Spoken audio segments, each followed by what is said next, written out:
Doesn't always work the way that I want it to. But anyway, welcome back to Bedhead and Breakthroughs. I'm your host, Debbie Burns. I teach soul magic to unicorns, leading you back to radical self-love and immense creation power. And we are here doing a series of Q&A today. I've been fielding a lot of questions, so I am back. If you want to know what I actually do, that was yesterday's. Just go look for any of my Bedhead and Breakthroughs. You'll see, what do you actually do, Deb? Today we're diving deeper into a part of what I do, which is the reading of the aura. Because I've had some people be like, what does that mean? What are you actually, how does it work in your world? What are you seeing? What are you feeling? How do you read an aura? So I wanted to just dive into that today to give a little explanation. And I need to give props to this bedhead today, you guys. This bedhead is rocking. I woke up and was like, holy shenanigans. Like, I feel like I came right out of an 80s hairband, except it's not long enough. Good morning. Good morning. So glad you guys could join me today. Okay, so reading an aura, I think this is a really good question to ask anytime you work with an intuitive. I highly recommend you get really clear, detailed information on what they're looking at, what they're reading in you, what that means to them, et cetera, et cetera. Because just because I can read an aura and another intuitive can read an aura doesn't mean we're reading the same exact thing. So, for example, when it comes to looking at aura, there are many kind of, I don't want to say this. There's different aspects of aura. And some people, what they're reading is like a ring on the outside of an aura. It can represent an energy. It can represent an emotion. I know someone who the first time they met me, they were like, oh my gosh, like your aura is like glittery. It's like silver sequins with a pink hue. I'm like, that's amazing. What does it mean? And they're like, I don't know what that means. So knowing what you're looking at and what it means matters. So when I'm looking at aura, when I'm reading aura, what I'm looking at are the 7 layers that make up an aura, or your energy bubble. This is your space of creation. It's an energy system. It's connected in at your heart chakra, and it's divided into 7 layers. Okay. And those layers in a healthy aura will be equal in distance. Okay. So they'll be equally spread out in from your body all the way out to the end of your fingertips. And they will each contain, in each of those 7 layers, each layer will have its own essence. And there are 7 different essences. So what I am reading in your aura is I am reading all of those essences down to what I call your soul skin. Now, this is the layer that's closest to your body.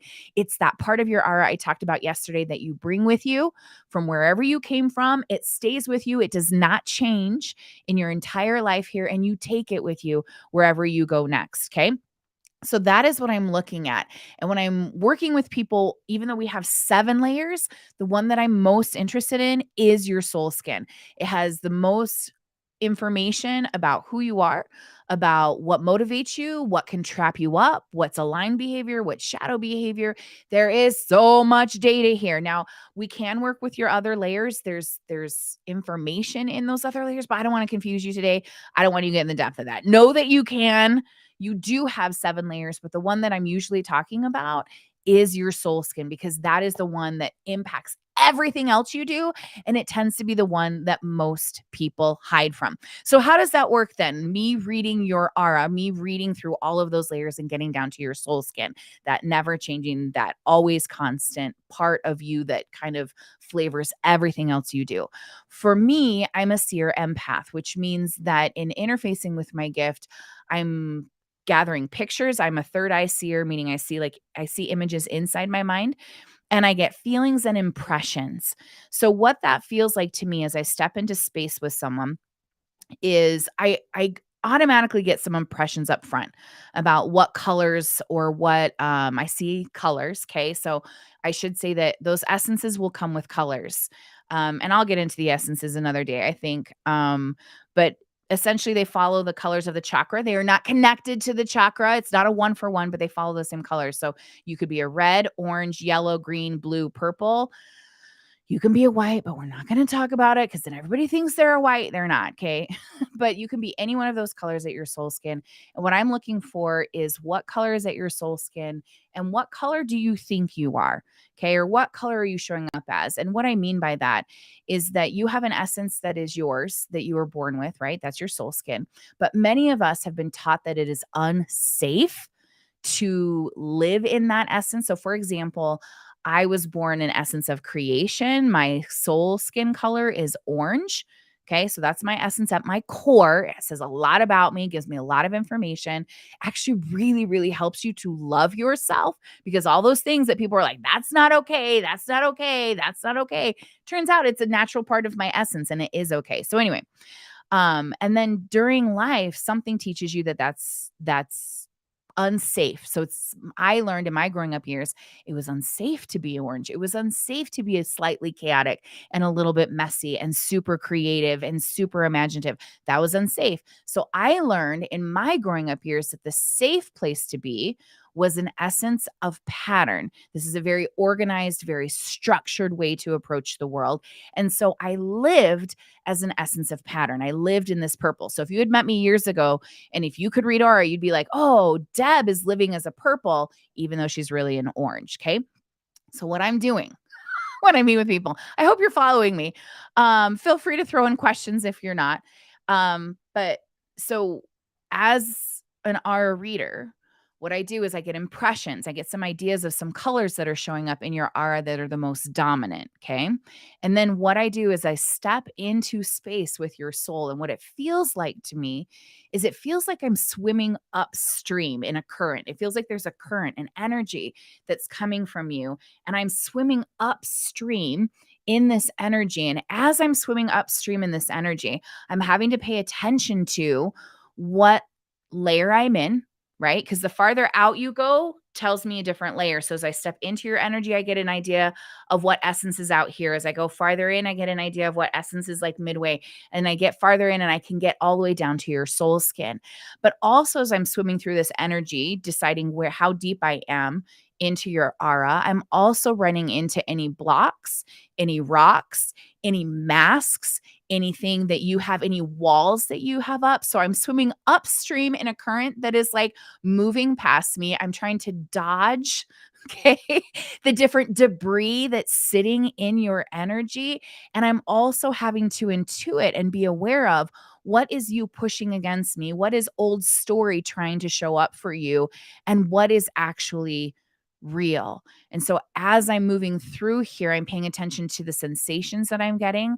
I'm paying attention to the impressions that are coming to me. I'm watching for the pictures that are showing up here in my mind. And I may even hear words, phrases, um, or other things that help me to understand what it is I'm intuiting at each level. So when people are like, I used to be treated like a party favor. I'd go places and people be like, tell me, tell me. What am I? What am I? What am I? And I don't do that anymore because it's pretty exhausting to constantly be swimming upstream in people's energies. And if you get a whole bunch of people in the room, then I'm also having to go, okay, no, this is not this is their energy. That one is their energy. So now I'm just trying to focus on your energy. Um, and I want to make sure that I'm following any impressions I have up with questions. Because here's the deal, I can intuit instantly what someone's soul skin is. Actually, when I was being trained to do this back in the day, I was working with someone who can see all layers of energy. So she could see the soul skin and she would take me everywhere and she'd be like, what's theirs? What's theirs? What's theirs? What's theirs? What's theirs? And I would just have to like fire it off, yellow, green, blue, purple, yellow, orange, right? So I was training myself to feel each of those essences and to lean into the impressions that I'm getting really, really quickly. However, I like to follow those impressions up with more data. I like a second and a third witness to what I'm intuiting to make sure that we're on the right track and that I just haven't accidentally hit like your dominant layer, the one that you think that you are, whether or not that's true. So I like to do that in one-on-one sessions. So anyone that works with me, that will always start in a one-on-one session so that we can get really, really clear in a safe environment on who you are at your core. Are you showing up that way? What's getting in the way? Remember yesterday I talked about like where your wounds are along your timeline and where your power is being held. Part of that is connected to how you show up for yourself and how you show up for your true self in that soul skin essence. And so some of the work that we're doing is going back and clearing the way. I talked to you about the debris in the walls that are kind of in that stream. I'm going in and I'm helping clear out the debris in the walls that are preventing you from loving, honoring, embracing, and living from that natural expression that is at the core of your soul. The core, it's also why I refer to it as your soul DNA. Like, this is like, if we were to do a DNA test of your soul, it's going to come back in one of these essences. And that gives us so much information, even on the tools that you use. You want to know why a tool works or doesn't work, why a certain approach in therapy or coaching works and one doesn't. It's in your soul skin. I can tell you why it works and why it doesn't work based on what's happening at your soul. But that's what I get. I get impressions in my body. I get impressions in my mind. I get impressions in words. And I use all of these intuitive gifts together to map out your aura so you can see like where I'm going to say it this way. I don't like using shoulds. I'm going to say where you want to be living for most power. Our most power comes from living in alignment with our soul skin and allowing that to influence every other layer and everything else we do in our lives. That is where our most power comes from. And so by understanding that, it just unlocks your love for self. It unlocks your connection to divinity. It unlocks your connection with other people. Oh my gosh, when you start applying this to other people, I'm probably getting ahead of myself. This may be one of the future questions that I'm going to answer. But like, when you start applying this to your partner, to your kids, to the children in your life, to your coworkers, to your bosses, it is insane the kind of results that you can get in relationships when you start interacting with them from your space, from your aligned space, and understanding their dominant or aligned space. Okay. So anyway, that's getting way off track. So that's what it's like for me. It's swimming upstream.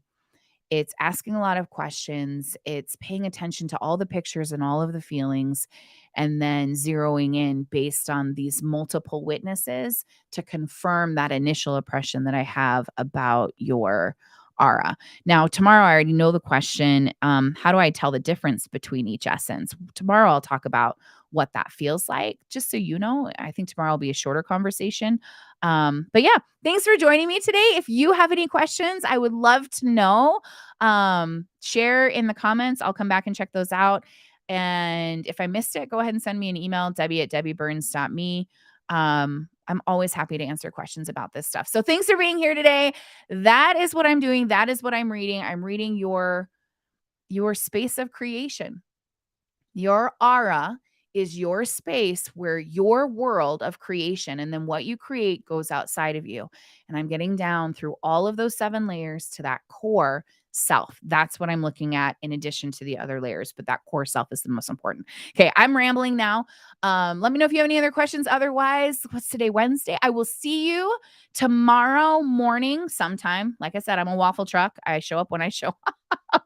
And we'll talk about what those essences feel like. So thank you so much for being here. I love you. I love you. I love you. Have a beautiful rest of your day, and I'll see you on the interwebs.